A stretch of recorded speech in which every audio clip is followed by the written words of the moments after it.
Good morning, it's Jim and Becky behind the camera, and we are With It Retirees in Beaverton, Oregon. So today is part 4 in our aquarium series, and that is going to be largely about aquascaping. So I thought we would go, this is my newest tank. And we first would look at the tank and then we'll go from there. This is a ADA 60P rimless glass tank. It's the classic size for aquascaping, which is one reason why we're going to use it. It's got a current light on a custom light suspension cable set that I built. Up above will go, this is a skimmer, it's a Vupa Japanese skimmer that takes the water off the top. I'm going to open up here. Inside we have a Penplax Cascade 70 canister filter.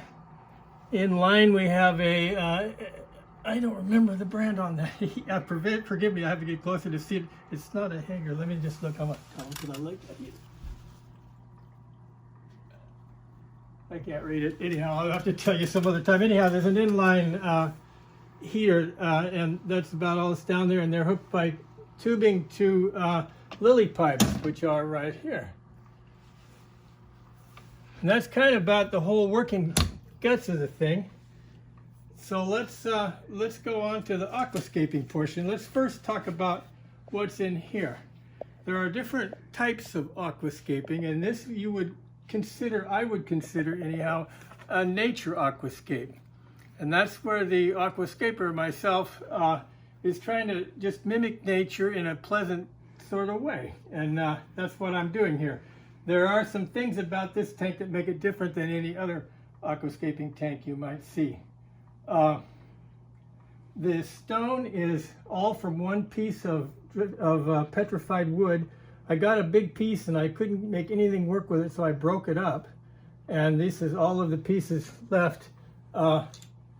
What's unusual about this aquascape is all of the plants are in pots. It's pretty hard to see. You know, you got to get really, really dialed in to tell that at this point. I can take everything out of this aquascape one piece at a time to clean it or change it around quite easily, and then put it back in either with a new plant or a different plant or a different rock. So it's designed with absolutely that intention. I'm gonna I can pull the lights up a little bit if you want me to, like that.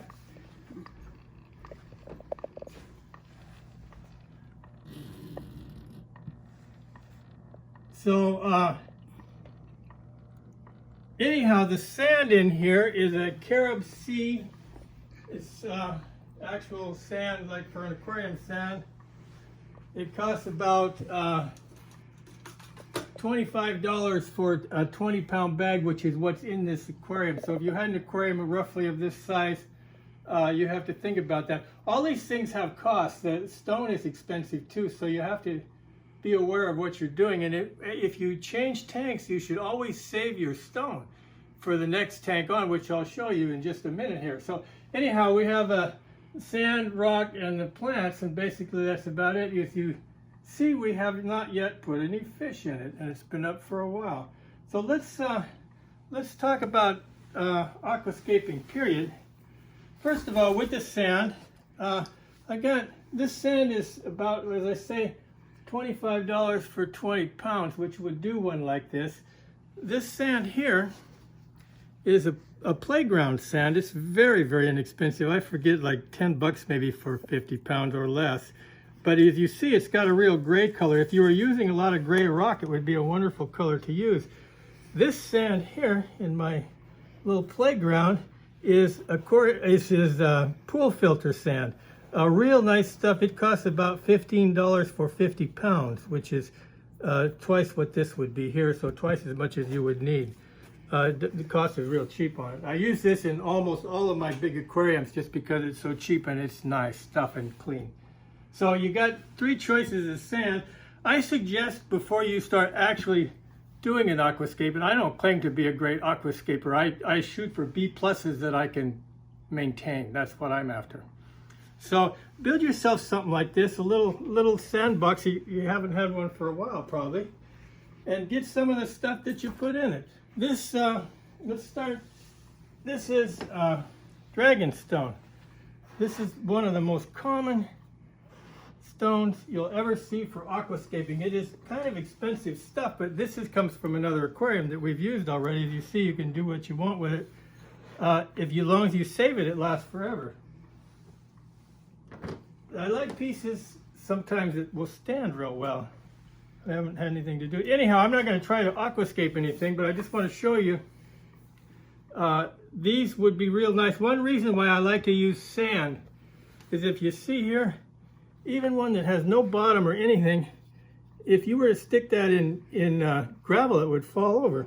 But in sand, it sticks real nice. So, and also sand is inert. It doesn't give off any pH change at all. The kind of soil like I use in my pots will make your pH go down.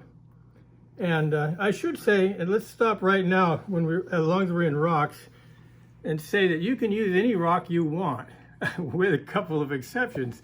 If you want to see if your rock is a rock that is okay to put in a fish tank, you need to get some sort of acid. Lemon juice or vinegar will work better, would be something even stronger. And take the rock and just drip a little on it, and if it foams up, it's no good. You can't use it because it's reactive. If it doesn't foam up, it's good to go. That's the test. So if you can find rock, that's the cheapest way, or if you know or if you have some, that's how to test. Anyhow, that's the rock end of it, and you start this.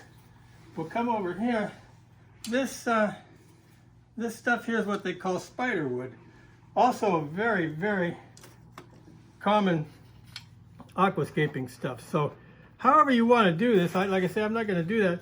I would play with this over and over again until you get your setup kind of how you want it. Now in my case, and I would highly recommend that you build this in such a manner. You see there's a pot here, there's a pot there, you can see the little end of it, and there's another pot here that you can just yank these out. I have another aquarium around the corner that you'll see if you go back to my other videos that I use as a little greenhouse. So like if this should decide to kick the bucket or get too big, which I think this one may, I can just take it out and put another one in, and we're good to go. There's one final, final thing I want to talk about. Oh yeah, one more time, let's go back just real briefly. This is a nature aquarium. If you took out the rocks and stuff and just covered it with plants randomly, it would become a jungle aquarium, which is quite acceptable. Typically a jungle aquarium would have substrate that was like the kind of stuff I put in the pots, and then something over the top. If you put really nice plants in here and terrace them beautifully, color combinations and such, it would become a Dutch aquarium, which is really hard to do, and I appreciate them more than anything else. They're works of art, like paintings. If you took out all the plants and just put some real sparse cover in there and had nothing but rocks in there, it would be a classic iwagami, which is the Japanese style of aquascaping, or one of their styles. They have many styles which cover almost all I've just talked about, but that's the one people know about. If you took a figurine such as this, which is a occupation era Japanese figurine, about I don't know how many years old, a gorgeous little thing.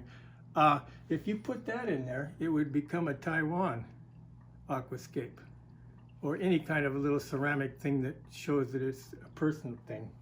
Anyhow, that's the different types in a nutshell. Let's talk about this tank. It's nice and clear. It looks good. It looks like I know what I'm doing.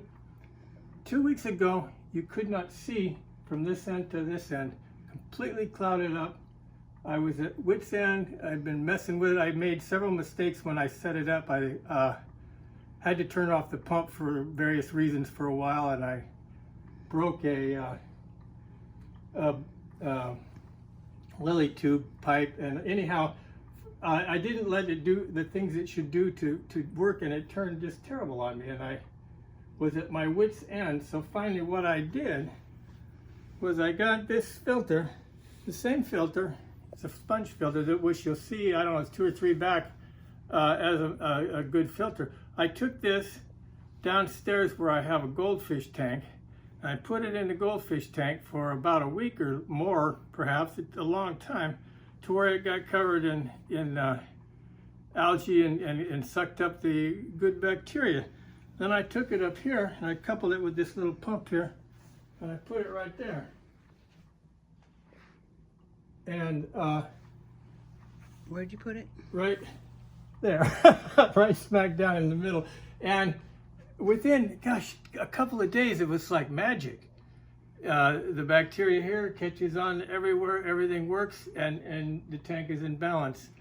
A lot of people use the word cycle. I don't like that. I think balance is a better word. Anyhow, just to tell you that if you struggle, and you struggle longer than you think you should, and you think you're the only guy that does that, you're not. You know, we all go through that. So we'll go on to the next one, and maybe it's time we talk about fish in the next video. So we'll see you then.